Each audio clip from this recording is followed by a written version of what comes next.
একসময় যিনি ছিলেন কট্টর ডানপন্থী মতাদর্শে বিশ্বাসী, ইসলাম ভীতির বিষাক্ত বয়ানে প্রভাবিত, আজ তিনি একজন আত্মবিশ্বাসী মুসলিম।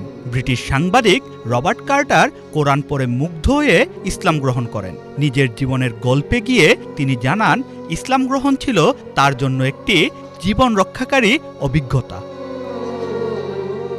5 পিলার নামের একটি ইসলামিক প্ল্যাটফর্মে প্রকাশিত ভিডিও বার্তায় রবার্ট কার্টার ফিরে তাকান নিজের অন্ধকার অতীতে। তার ভাষায়, কিশোর বয়সেই তিনি ছিলেন পথহারা, বিভ্রান্ত এবং মানসিকভাবে ভেঙে পড়া এক তরুণ।